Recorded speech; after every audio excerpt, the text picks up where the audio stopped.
Today, we're going to talk about HOAs foreclosing on homeowners.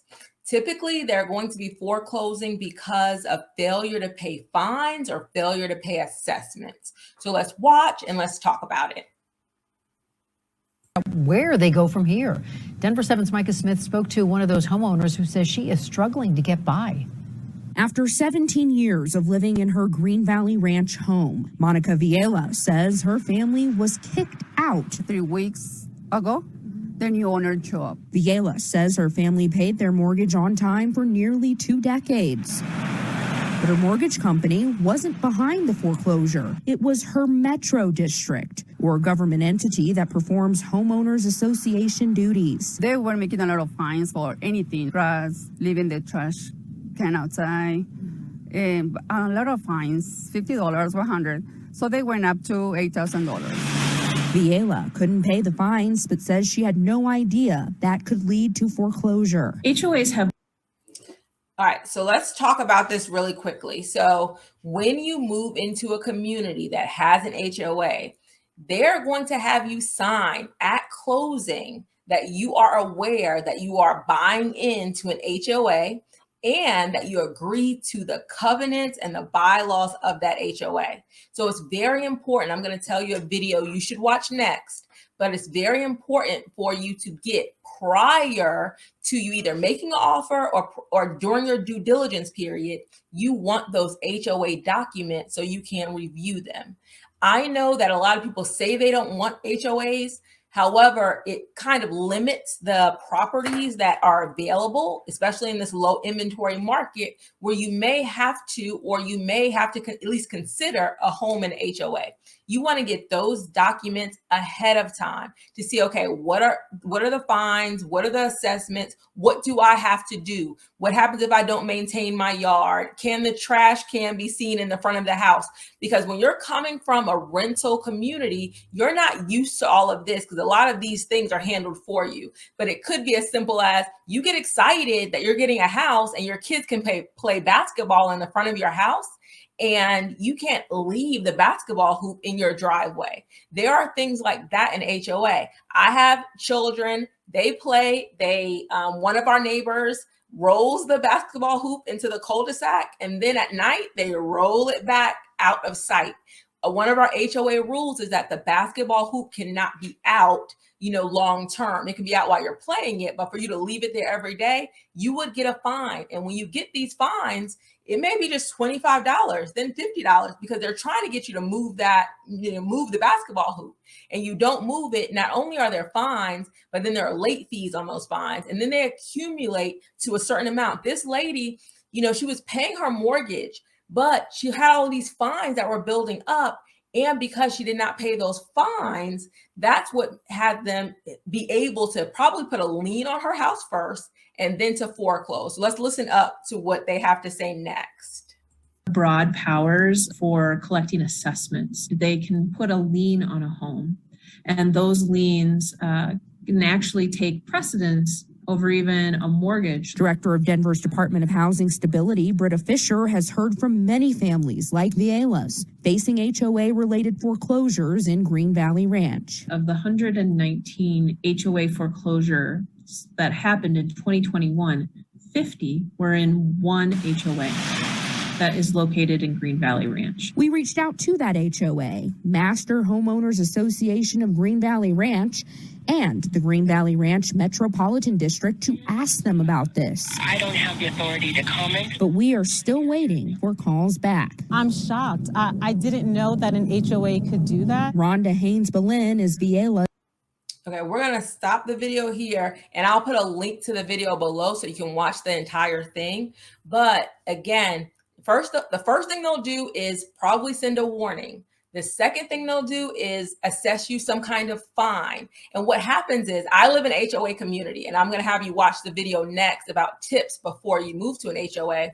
Every 2 weeks, the HOA management company, so it's not always your neighbors. So the HOA pays a management company to manage all of the assessments, the fines, the community. And so every 2 weeks, a car drives around, like physically drives around the neighborhood. And if they see any violation, they'll send you a picture and a letter. And it basically will say, we noticed that your weeds, please make sure you're treating your lawn. Okay. So we do it. Next time there's no big deal, because you do get busy. Everybody's not perfect. Everybody's not going to have the perfect lawn all the time. Maybe you're sick. Maybe you don't have your lawn person out. Things are going to happen. So you'll get those letters. It's not automatically a fine. It's like we get like 2 warnings and then a fine, something like that in my neighborhood. Now, after that, they're going to come back in the next 2 weeks, say the weeds are still there. Then they're going to say, now it's a second warning. Now it's a fine. So those things, and if you ignore them, again, she was paying her mortgage.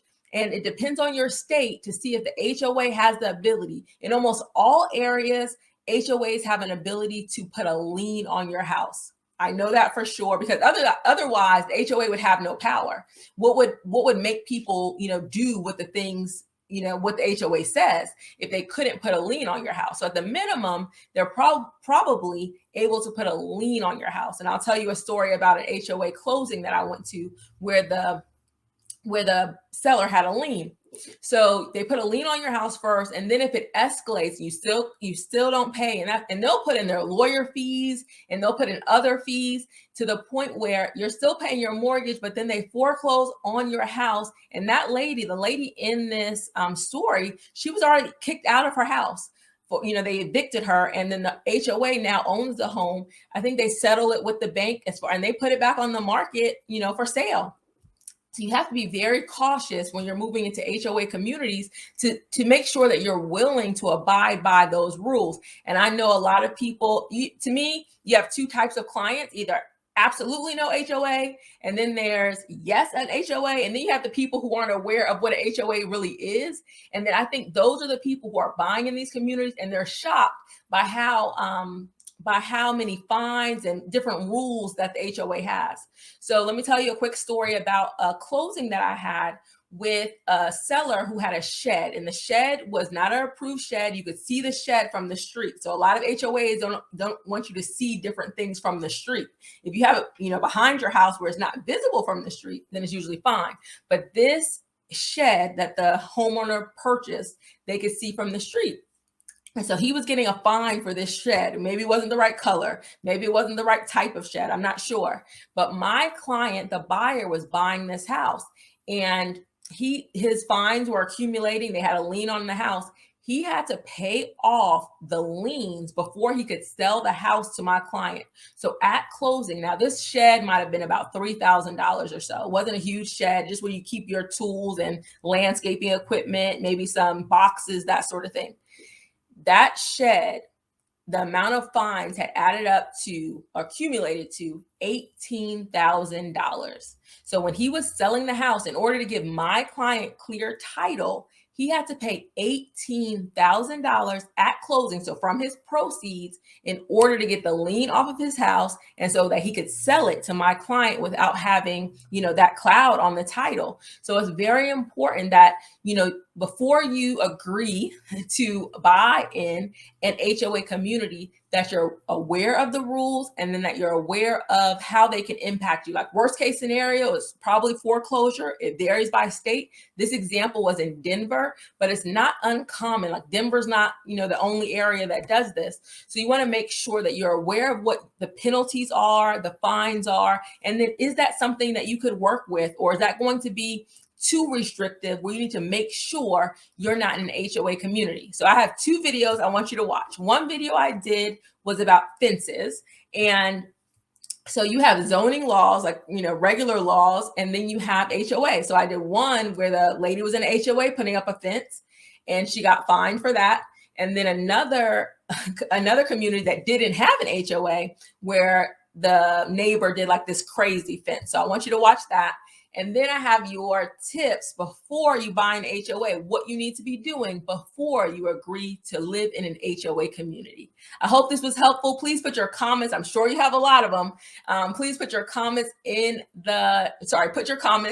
put any comments, I was gonna say in the description, but I'll have a link to the description. I'll have a link to the video. Let me say that again. I'll have a link to the video in the description. Thank you so much. Please like and subscribe. And if you want more videos like this, please let me know.